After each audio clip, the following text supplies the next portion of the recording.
Olá, olá, você que nos ouve, sejam todos muito bem-vindos a este episódio de número 6. Que alegria estar aqui com vocês mais uma vez. Antes de começar, vamos falar com quem está do lado de lá. O Helder, meu querido, como andam as coisas pelas bandas daí? Olá, você que nos ouve, é um prazer ter você aqui de novo. Nós estamos felizes de estar nesse 6º episódio. Cara, esse projeto tem sido muito bom pra mim. Meu matite pessoal tem sido enriquecido cada vez mais quando eu falo do meu aprendizado, quando eu ouço o Adilson falar das experiências dele, do aprendizado dele. Então, nós esperamos que você esteja curtindo tanto quanto nós estamos curtindo. Então, vem com a gente aí para esse matite de hoje, que se você está chegando agora, o matite quer dizer aprendizado, né? O nosso processo de aprendizado. Então, vem com a gente aí para esse matite de hoje e vamos conversar um pouco sobre a preguiça. Tão antiga quanto o próprio cristianismo. É considerado um pecado capital. Estereotipada nos desenhos do século XXI, hoje vamos falar da preguiça. Meu querido, pesquisando alguns sinônimos para preguiça, encontrei coisas como desleixo, moleza, vadiagem, abandono, displicência e coisas do gênero. É só ladeira abaixo. A lista dos 7 pecados capitais foi criada pelo teólogo São Tomás de Aquino. O termo capital vem do latim caput, ou cabeça. Em outra tradução, é o top 7 de erros que ele chama de infrações, que bem medido e bem pesado, eram infrações que nos impediam de empreender grandes conquistas. Uma prova disso é a virtude fundamental presente no mesmo documento, que ele chamaria de disciplina. A palavra preguiça sempre me faz lembrar uma composição de Rita Lee com seu esposo Roberto de Carvalho, que diz: "Se Deus quiser, um dia quero ser índio, viver pelado, pintado de verde, num eterno domingo, ser um bicho preguiça, espantar turista e tomar banho de sol." Toda essa história para te perguntar: o que é preguiça no seu matite? Bom, Adilson, falar sobre preguiça é um desafio, porque a preguiça em si é um desafio na minha vida. Eu tenho tentado vencer a preguiça já tem um tempo, ganhei algumas batalhas, perdi algumas batalhas, mas eu tenho tentado vencer a preguiça porque a preguiça de fato é algo que atrapalha a nossa vida, atrapalha a minha vida especificamente. Tem uma frase que diz que a preguiça é a mãe de todos os males e, como todas as mães, ela merece ser respeitada, né? E, cara, como é difícil a gente desrespeitar a preguiça, como é difícil a gente levantar da cama, a gente colocar a mão na massa, a gente parar de procrastinar. Preguiça e procrastinação sempre andam de mãos dadas. Uma vez que você é preguiçoso, você acaba deixando as coisas para depois, e isso na minha vida é uma realidade. Na minha vida pessoal é uma realidade. É interessante verificar, eu acredito que algumas pessoas talvez tenham o mesmo perfil que eu, mas no meu trabalho eu não sou preguiçoso. No meu trabalho, a gente vai falar um pouco disso também, né? No meu trabalho eu consigo, de uma forma coerente, cumprir as minhas obrigações, atingir as minhas metas, os meus prazos, mas na minha vida pessoal eu deixo passar as coisas. E por que isso? Por que na minha vida pessoal eu acabo sendo mais preguiçoso, mas no meu trabalho eu me dedico mais, eu sou mais competente? É complicado, a gente não sei se tem, inclusive, uma resposta para isso. Mas vamos lá, você falou sobre pecado. Cara, eu tenho uma vivência aí com relação a esse tema ser um pecado, porque na minha cidade eu venho de uma comunidade religiosa que eu tenho muito apreço, muito carinho por ela. E lá, o líder religioso, que sempre foi uma inspiração para mim, eu não vou falar o nome dele aqui porque eu não pedi autorização, mas ele sempre dizia que o pecado é errar o alvo. E eu fiquei com isso na cabeça, pecar é errar o alvo. Não assim, a ideia de pecado que ele trazia não é uma coisa assim, porque ofende a Deus, porque machuca Deus, porque Deus fica triste quando você peca, mas seria um pecado porque você não estaria atingindo todo o potencial que você tem como ser humano. É como se Deus tivesse te dotado de todas as potencialidades, de todas as ferramentas para você ser uma pessoa fantástica e atingir objetivos incríveis e fazer coisas incríveis, e você não estivesse atingindo esse alvo. E eu concordo mais ou menos com essa ideia. É uma ideia muito inspiradora. Você tem dentro de você tudo que você precisa para ser alguém fantástico, e o ser humano tem essa potencialidade. Se você zapear aí pelas redes sociais, você vai ver um sem número de histórias de pessoas que superaram as suas dificuldades, que fizeram coisas inimagináveis, que o ser humano é alguém fantástico. E o pecado seria então errar esse alvo, seria não alcançar esses objetivos. Mas eu fui verificar se essa ideia de pecar e errar o alvo era atribuída a alguém, né, e tal. E eu achei que a palavra pecado, ela vem do grego amartia, que significa errar o alvo. Então vem daí a ideia de que a gente não tá atingindo tudo que a gente poderia atingir, a gente não tá sendo tudo que a gente poderia ser. Então eu gosto dessa ideia de que a preguiça, ela é um pecado porque ela faz a gente ficar parado no nosso lugar e não atingir tudo que a gente poderia atingir. E aí vem a ideia da famigerada zona de conforto, que muita gente utiliza por aí. Cara, a zona de conforto realmente ela limita a gente. Você tá num lugar que você tá confortável, que tá tranquilo, e muitas vezes a gente se acomoda por preguiça de se movimentar e de mudar coisa na nossa vida, e a gente acaba ficando parado no mesmo lugar, e a vida não anda realmente, as coisas não funcionam realmente, porque a gente está parado no mesmo lugar, a gente está acomodado, e muitas vezes a gente está acomodado em algo que é menos do que a gente pode atingir. Então a preguiça, ela tem esse poder de acomodar a gente em algo que é menor do que aquilo que a gente poderia alcançar, que é menor daquilo que a gente poderia querer. Em contraponto a isso, eu quero encerrar falando sobre a questão da ideia de que nós precisamos sim de pausas, porque assim,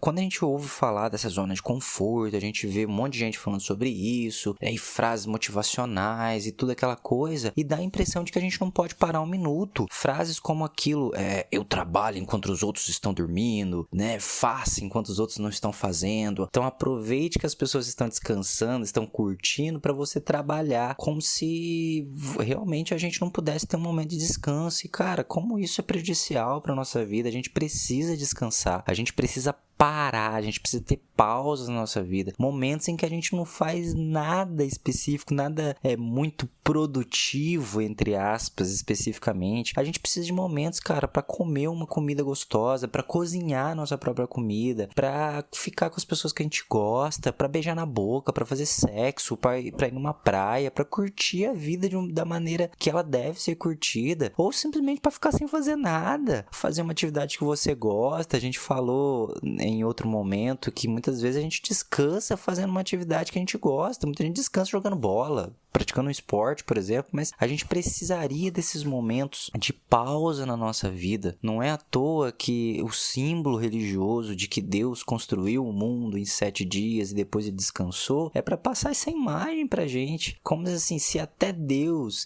tirou um dia para descansar, por que eu não posso tirar um dia de descanso realmente, de respirar? E a gente vê essa máxima, esse símbolo aplicado em algumas religiões. A gente vê pessoas tirando um ano sabático, né? Principalmente pessoas assim que um dia eu quero chegar lá, se Deus quiser, né? De poder tirar um ano sabático, de ter dinheiro para poder tirar um ano sabático, mas assim, pessoas que tiram um momento para si. Então isso também é importante, tá? Então eu acredito que a preguiça, ela impede a gente de alcançar muita coisa, porém a gente tem que tomar cuidado para ter esse equilíbrio aí. A gente precisa de pausas também, momentos de descanso, momentos de não fazer nada.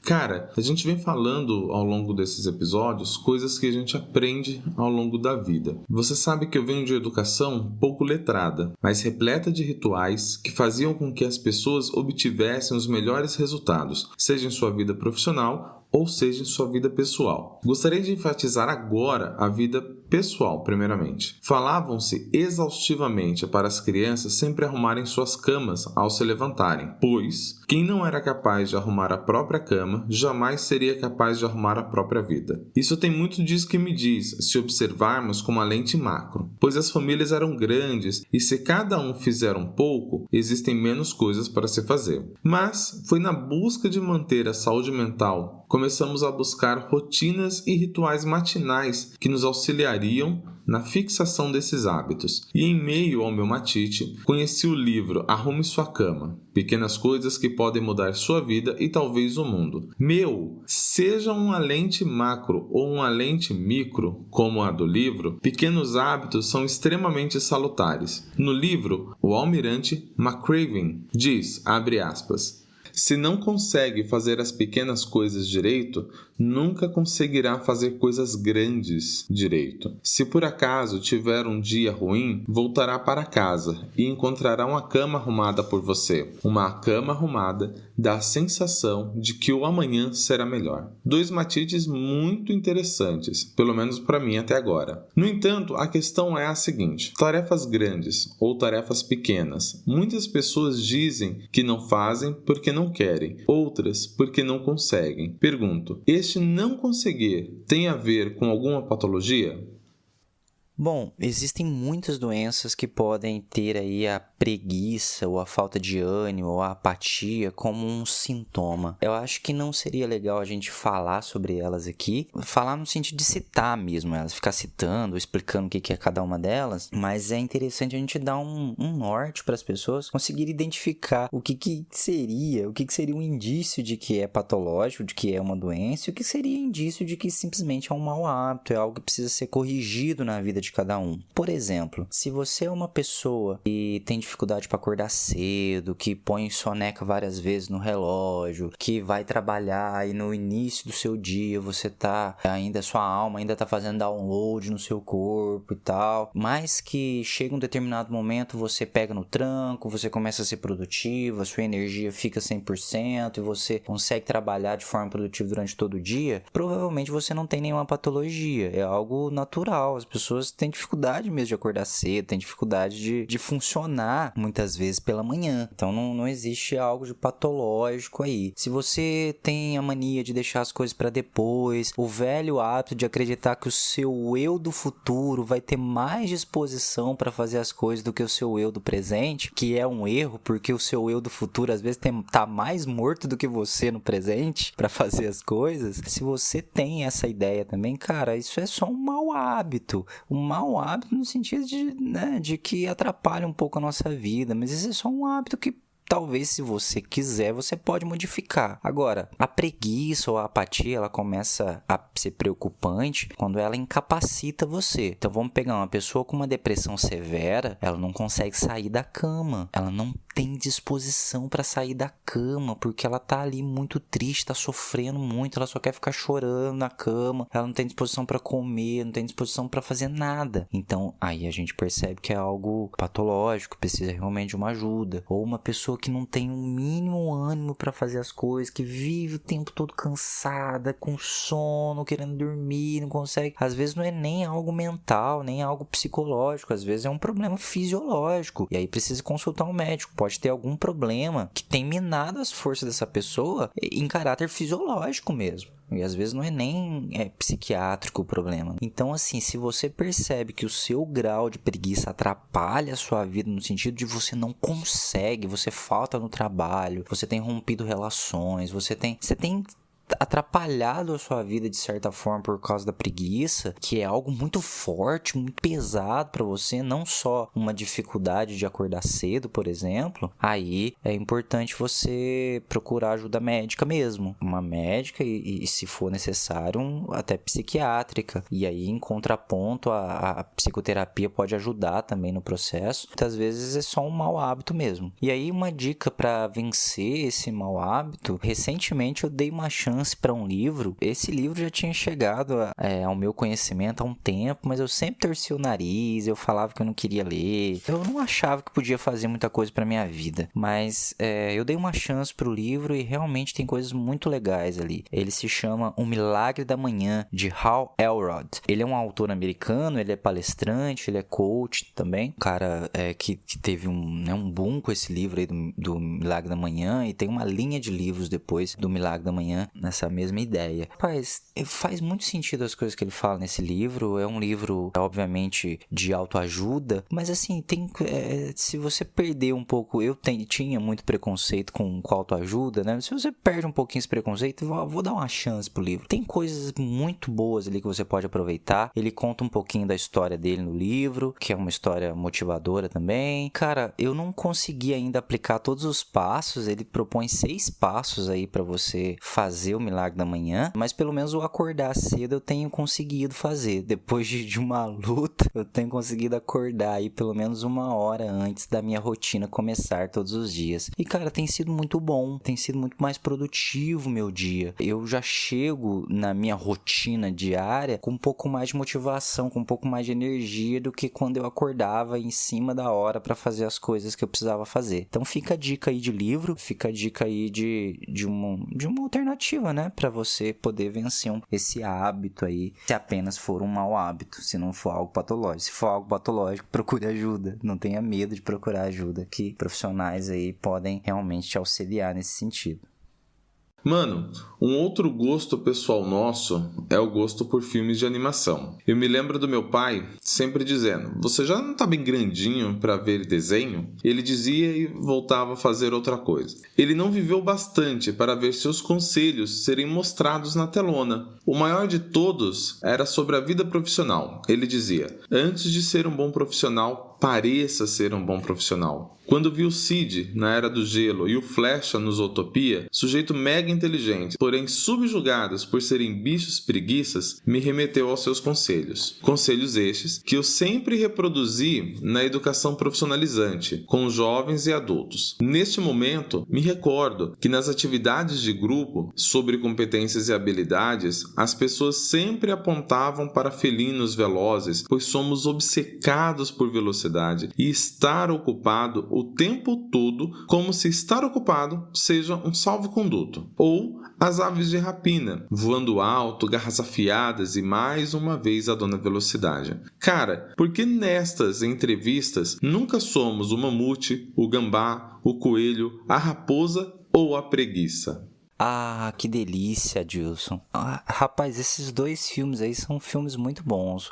O Era do Gelo já é uma franquia, na verdade, tem vários filmes. O Zootopia, quando eu assisti, me surpreendeu muito. Ele trata de diversos temas, é muito legal mesmo. Tem realmente o personagem icônico aí do Flecha, que realmente é uma das cenas mais gostosas, mais hilárias desse filme. Então fica a dica aí também pra vocês assistirem, né? Tanto a franquia da Era do Gelo quanto a Zootopia, que são 2 filmes que assim, eu gosto muito. Eu sou muito fã de animação, eu assisto tudo de animação que eu consigo, e esses 2 filmes realmente estão entre os meus preferidos. Bom, cara, você falou um negócio aí que é muito verdadeiro. No mundo do trabalho, as pessoas tendem a querer se identificar com esses animais fortes, né? As pessoas gostam mais do símbolo da águia, do símbolo das aves de rapina, do símbolo dos felinos, do símbolo de alguns mamíferos que são muito melhores do que a preguiça, coitada. Então, assim, pouca gente se identifica com ela, realmente. E vamos combinar, em processo seletivo as pessoas mentem muito, as pessoas querem a vaga e elas vão falar o que elas puderem falar para conseguir essa vaga. Você pergunta pra uma pessoa no processo seletivo qual que é o defeito dela, ela vai falar que ela é muito perfeccionista, coisas desse tipo. Então, assim, a gente não pode levar muito em consideração a questão da entrevista. Se não tiver um profissional muito qualificado ali, um psicólogo bem treinado para identificar ali realmente aquilo que a empresa precisa, a gente acaba contratando pessoas assim que muitas vezes não tem o perfil para o cargo mesmo. Aí a importância de um processo seletivo bem feito, mas infelizmente a maioria das empresas não acha que é um investimento que vale a pena, um processo seletivo, faz o processo seletivo de qualquer jeito, mas ajudaria muito as empresas se elas fizessem um processo seletivo mais robusto, com um pouco mais de investimento para captar os talentos reais para aquela vaga. Bom, mas no mundo do trabalho a gente tem essa questão da preguiça aí, uma coisa pejorativa realmente. Quem quer contratar um preguiçoso? Quem quer alguém preguiçoso para trabalhar para ele. Mas a gente vê algumas ideias que a gente pode tirar daí. Por exemplo, tem uma frase que ela é atribuída ao Bill Gates. Eu não sei realmente se é dele ou em que contexto que ele falou isso. Eu dei uma procurada na internet, mas eu não consegui achar nenhuma coisa que respaldasse isso. Se alguém souber aonde que ele falou, em que contexto que ele falou e puder auxiliar a gente nesse matite, a gente agradece. Mas essa frase é atribuída ao Bill Gates. Dizem que o Bill Gates teria falado que quando ele costuma dar uma tarefa dura para ser executado por alguém que é preguiçoso, porque o preguiçoso acharia a melhor maneira, a maneira mais fácil de realizar aquela tarefa, justamente porque ele é preguiçoso. Faz algum sentido, mas eu colocaria duas ressalvas aí. Primeiro, que a gente tem aqueles preguiçosos que realmente são criativos. É uma pessoa que vai achar uma maneira fácil para ela não ter mais trabalho. Isso realmente acontece. Então, uma pessoa é preguiçosa, vamos dar um exemplo aqui, só para a gente entender. Uma pessoa que precisa limpar o chão, ela consegue achar uma maneira criativa, ela é preguiçosa, ela não gosta de limpar o chão, então ela consegue achar uma maneira criativa das pessoas não deixarem cair coisas no chão. Então, ela acha uma maneira criativa de resolver o problema dela. Uma vez que as pessoas não deixam cair coisas no chão, ela não precisa limpar e aí a preguiça dela tá protegida. Só que esses preguiçosos são preguiçosos criativos. Muitas vezes eles gastaram muito tempo pensando na alternativa de não deixarem as coisas caírem no chão e de como que eles poderiam fazer. Agora, nós temos aqueles preguiçosos que, na verdade, são só preguiçosos resmungões. São preguiçosos que, assim, eles não vão achar uma maneira de não deixar as coisas caírem no chão. Eles vão varrer para debaixo do tapete. E esses preguiçosos que varrem para debaixo do tapete, eles não são bons para a indústria. Se você der uma tarefa dura para esse cara fazer, ele vai varrer para debaixo do tapete e ele vai dar uma desculpa, ele vai resmungar da tarefa e uma hora a empresa vai levantar o tapete e vai achar toda a sujeira lá dentro. Então, existe esse contraponto aí. Poxa, Helder, bacana esse matite de dar uma visão de criatividade para a preguiça, uma vez que ela é uma das competências do futuro, como já vem se discutindo há bastante tempo. Uma coisa que eu senti falta foi sobre o ócio criativo. De quem que é essa ideia? De quem que é esse matite? O que é o ócio criativo? Tem um livro chamado Ócio Criativo, do Domenico De Masi. Ele é um sociólogo italiano e ele ficou muito conhecido por esse termo do ócio criativo. E o que seria o ócio criativo? O Domenico De Masi, ele fala muito contra esse modelo tradicional de trabalho que nós temos, que é repetitivo e que é sem criatividade. E a ideia do ócio criativo, então, que ele propõe, não é que a pessoa fique sem fazer nada, não é que a pessoa não tenha, se deixe levar pela preguiça ou coisa do tipo. Na verdade, ele fala sobre você trabalhar para gerar alguma riqueza, então tem a questão do trabalho, mas esse trabalho envolveria uma questão de conhecimento, de aprendizado, então tem um certo estudo nesse trabalho que gera conhecimento para você, tem um quê de diversão também, você se diverte fazendo esse trabalho. É a união desses três elementos no ócio criativo. E aí, a crítica, inclusive, que ele mesmo faz é: quem que pode trabalhar com isso hoje? Quem que pode fazer isso hoje? É difícil a gente achar uma pessoa que tenha essa dádiva de poder unir esses três elementos no seu trabalho. E aí ele coloca uma ideia muito interessante também, que por conta da tecnologia, esses trabalhos que são menos criativos, que são trabalhos chatos e repetitivos, eles estão cada vez mais automatizados. E é fato, a gente pode ver que muita coisa tem sido automatizada, já tem muito menos caixas no banco, o supermercado já tem caixas rápidos que você mesmo passa suas compras e paga. Nós temos iniciativas como a Amazon Go, por exemplo, que é uma loja que tem quase nada de interação humana lá dentro. Você entra, você pega o que você quer e depois você sai e o aplicativo já cobra de você. Você não precisou interagir com ninguém sobre isso. Então, a gente vê que está cada vez mais automatizado realmente os trabalhos. Então, assim, a ideia do ócio criativo é essa, né, que o Domênico fala. Porém, a gente pode perceber que a gente tem poucos trabalhos nesse tipo e isso já começaria direto lá na escola, né? Porque, cara, como é chato ir pra escola. Como é chato, o ensino médio ele não é pensado para o jovem, ele não é pensado, diferente do ensino fundamental, do ensino infantil, que de certa forma é pensado para atrair a atenção da criança. O ensino médio ele não é pensado para atrair a atenção do jovem, não é à toa que a gente tem tanta evasão escolar assim. E aí essa morte da criatividade ela já acontece na escola. A gente não gosta de ir para a escola. Eu, no meu matite, eu gostava de ir para a escola, mas eu não gostava de estudar. Eu gostava de ir para a escola porque eu paquerava, porque eu tocava violão, porque eu ficava com os meus amigos, gostava de uma ou outra matéria, ou porque o professor era muito bom, ou porque a matéria de fato me interessava, mas eu não gostava de estudar. Então a gente vê que é muito desinteressante, porque nesse modelo tradicional de ensino que nós temos, e a gente já comentou isso em outros episódios, a gente tende a tolher a pessoa, né? A gente coloca a pessoa numa carteira, ela tem que ficar por tantas horas prestando atenção, ela não pode falar, ela não pode expor as ideias, ela não pode fazer o que ela quer, ela tem que ser moldada para entrar numa fileira de trabalho, numa linha de montagem. Então isso realmente é difícil a gente lidar, a gente querer que as pessoas desenvolvam esse ócio criativo, uma vez que na própria escola a gente não tenha esse impulso, esse incentivo para o ócio criativo. Então eu acredito que é isso aí, né? Cara, mais uma vez, muito obrigado pelas suas contribuições, por dividir com a gente o seu matite. Você que nos ouve, muito obrigado por nos acompanhar até agora. Esperamos que possamos contribuir aí com o matite diário de vocês também. E então, até o próximo episódio. Welder, alguma consideração final? Bom, meus amigos, eu espero que vocês tenham gostado desse episódio. Espero que vocês tenham aproveitado tanto quanto eu e o Adilson temos aproveitado. Fiquem aí com Deus, chega de preguiça, vão atrás das coisas que vocês querem. Porém, lembrem-se de dar uma pausa, lembrem de curtir a vida, de curtir o que vocês já conquistaram. E até o nosso próximo matite. Forte abraço para vocês.